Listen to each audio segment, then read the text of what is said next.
calculating pH or hydronium ion concentration in the case of strong acids, that's a straightforward process because you can use the concentration of the strong acid.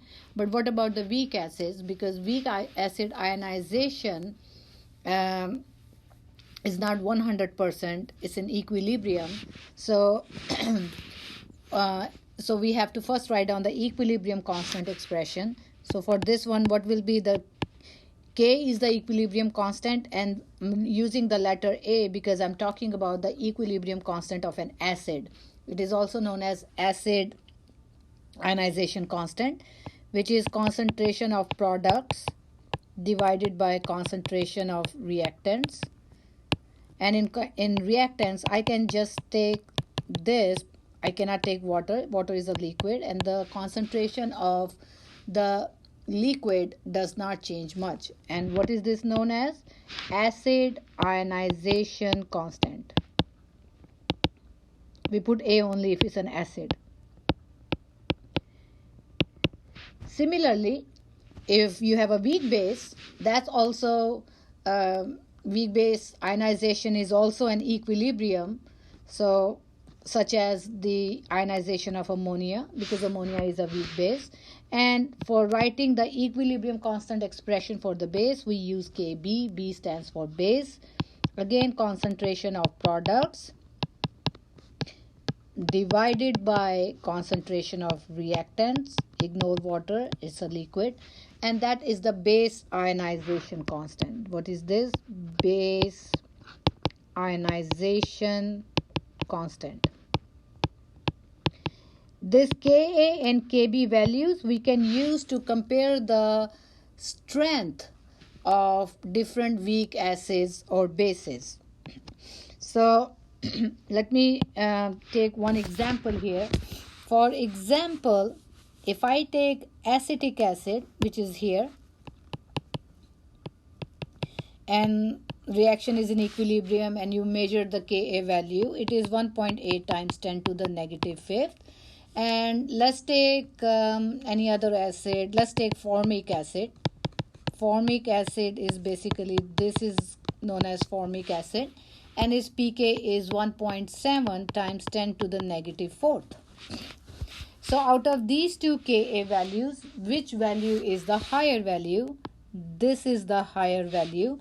That means formic acid is a stronger acid compared to acetic acid. Now keep in mind, they both are weak acids, but within the weak acids you can also compare the strength. So that means higher the Ka value, stronger the acid is.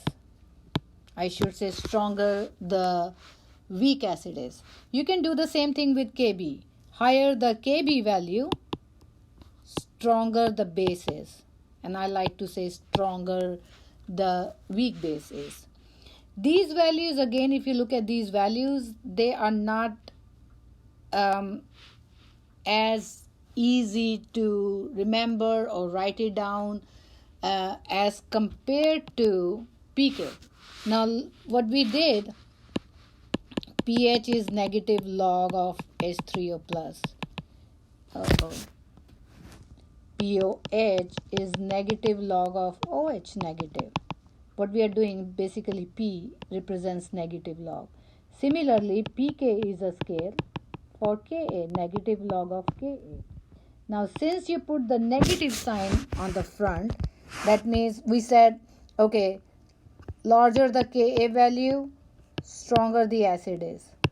And larger Ka value means smaller pK.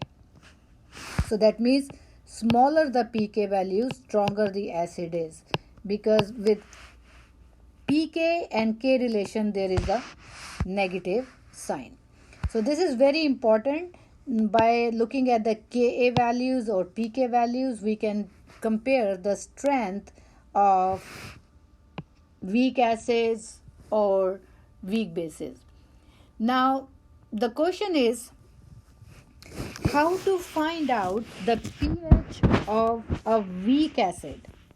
Formic acid is a weak acid, and let's say the pH of that is given here in this case the pH is given,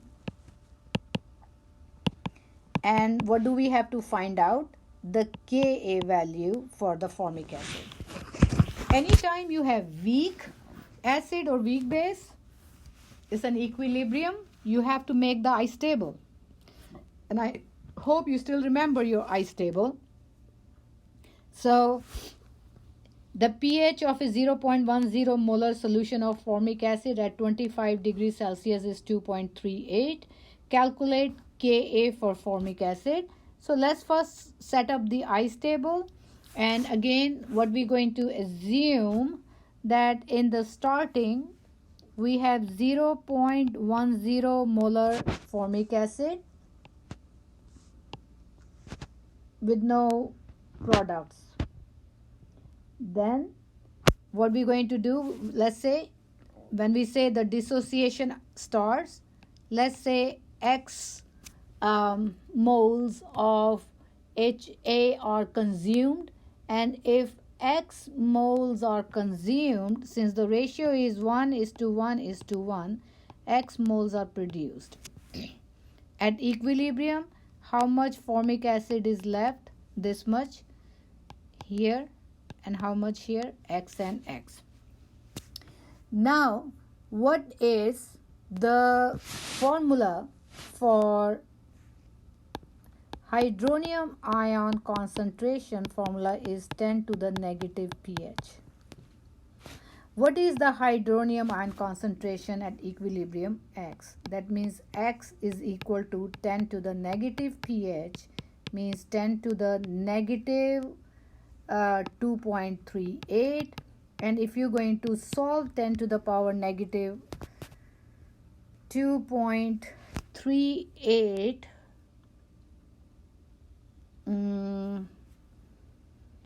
I am, let me, and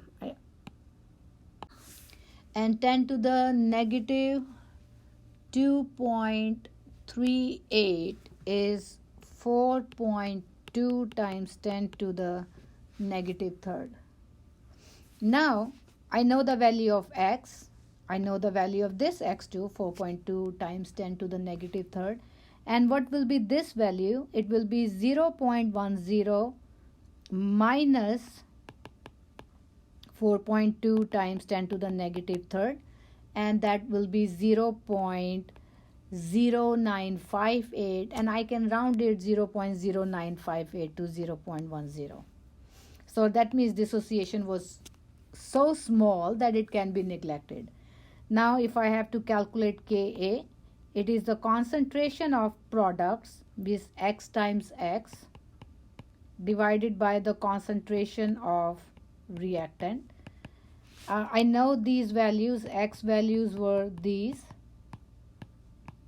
and here it came out 0.0958, and if you will solve it, it is 1.8 times 10 to the negative fourth. So that's the way we calculate Ka if the pH is given. Now what if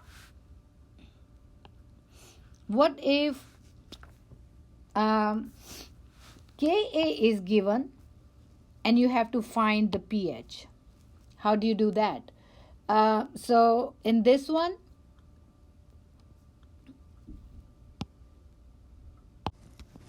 let me change the concentration here, class, because otherwise it's gonna be exact same question. Let's make it 0.30 moles. So you have to calculate the pH of the solution made from dissolving 0.30 moles of the acetic acid in enough water to make 1 liter of solution. So 0.30 moles in 1 liter is basically 0.30 molar. That's my starting one. Ignore this part. 0, 0. And again assume change is X plus X plus X. How much is left? Minus X, X and X. And Ka is concentration of products divided by the concentration of reactant. which is 0.30 minus x at equilibrium. My Ka value is given. So Ka value is 1.8 times 10 to the negative fifth equals x times x is x squared divided by, so what I'm going to assume that let's say x is so small, the dissociation is so small that it can be neglected. And why I'm doing this?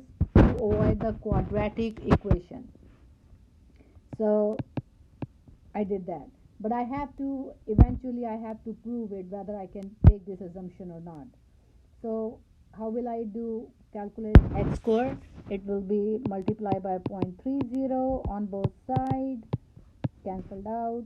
X squared will be equal to, and then the square root. So what will be x? X will be should come out 2.3 times 10 to the negative third.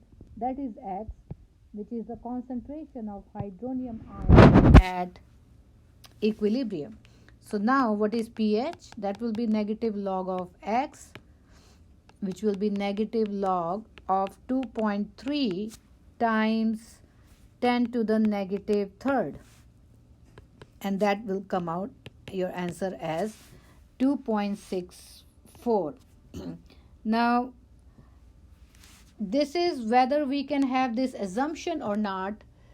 For that, what you have to do is that when you calculated the x value here, which was 2.3 times 10 to the negative third, you are going to divide that with the original number to see what that number is.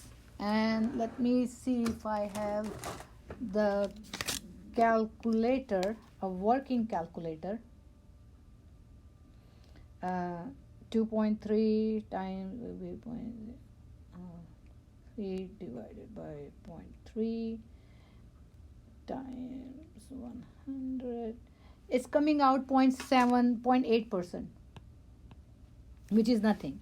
Because if this number comes out less than 5%, that means you can assume that we can ignore this x from the denominator, means the dissociation is very small.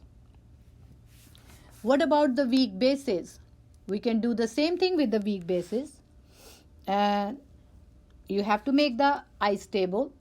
So weak base, for example, ammonia is a weak base. When you dissolve it in water, it produces ammonium ions and hydroxide ions. So this will be the Kb expression. Now the question is, what is the pH of 0.15 molar ammonia? So make ice table. Here will be my ammonia, here will be my NH4 plus, and here will be my OH negative. The starting one is 0.15, 0, 0, negative x, x, x, 0.15 minus x, x, x. We're going to, so my Kb will be equal to here, x squared, and I'm going to again assume it is very small, that it can be neglected. It will come out this. Now Kb value for this one will be given to you. So and the Kb value will be it will be 1.8 times 10 to the negative fifth. So that will be equal to 1.8 times 10 to the negative fifth. Then take this here and then take the square root. Your x value should come out 1.6 times 10 to the negative third. Now what is this? This is OH negative concentration. Using OH negative concentration, I can calculate POH, which is negative log of OH negative. And then after you're done calculating this value, negative log of 1.6 times 10 to the negative third, I think it should be 2.80. But then you have to calculate pH, and we know pH plus POH equals 14. So pH will be equal to 14 minus 2.80, and that will be 11.20. 2 digits after the decimal, total 2 significant figures, so 2 significant figures after the decimal. Now, calculating conjugate acid base, if we know the Kw value, which is 1.0 times 10 to the negative 14th, and if we know the Ka value, we can find out the Kb value. If we know the Kb value, we can find out the Ka value, because their product will always be equal to Kw.